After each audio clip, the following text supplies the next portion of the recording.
To scan the Achilles tendon and calf muscles, the patient is still in prone position with the foot in a relative dorsiflexion. So placing the transducer on the calcaneus, we can see the calcaneal bone right here with already the fibers inserting to the calcaneus.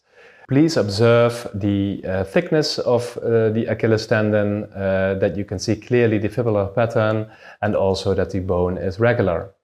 Slide the transducer from medial to lateral in order to have every fiber visualized.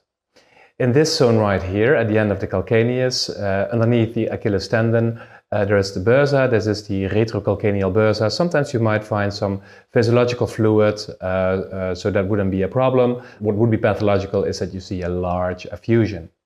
So we can see the thickness of the Achilles tendon right here, and following the Achilles tendon to proximal, then you will see underneath the Kager fat pad. So this is Kager's fat pad, and here we can see the flexor hallucis muscle. So if I would wiggle her big toe, first toe, then you can indeed see that that is the flexor hallucis muscle.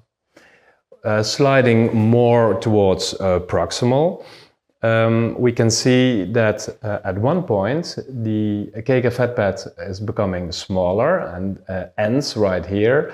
The Achilles tendon is becoming thinner right there, and this is the zone also where we can see this dark muscle right here. This is the soleus muscle flowing, inserting into the Achilles tendon, and once again underneath the large flexor hallucis muscle now moving. And then we can follow the soleus and the gastrocnemius aponeurosis to proximal. So this would be the soleus muscle, and this is the gastrocnemius aponeurosis.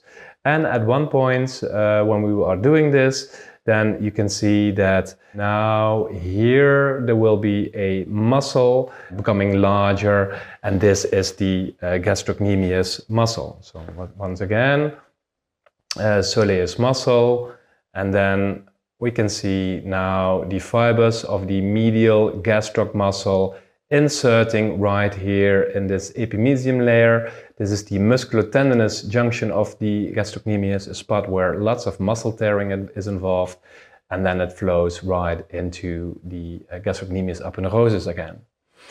And of course, the same thing can also be done to the lateral gastrocnemius. So let's go to the lateral side. And then at one point we will also see the lateral gastroc muscles right there.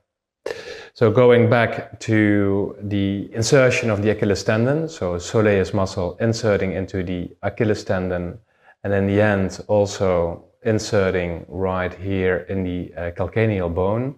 We're going to move the transducer to short axis view, and then we can see the Achilles tendon also in short axis. So first scanning the calcaneal bone, with on top of it we can see the Achilles tendon, and on either side you will have air, so you cannot avoid that. So make sure that you have a nice oval appearance of the Achilles tendon in screen. So this is the oval appearance in cross section in transverse view. So look at the echogenicity of the tendon, look at the thickness of the tendon, maybe also the cross-section of the tendon, and follow the tendon towards proximal. At one point you will see that the soleus muscle is going to start right here. So this is the soleus muscle.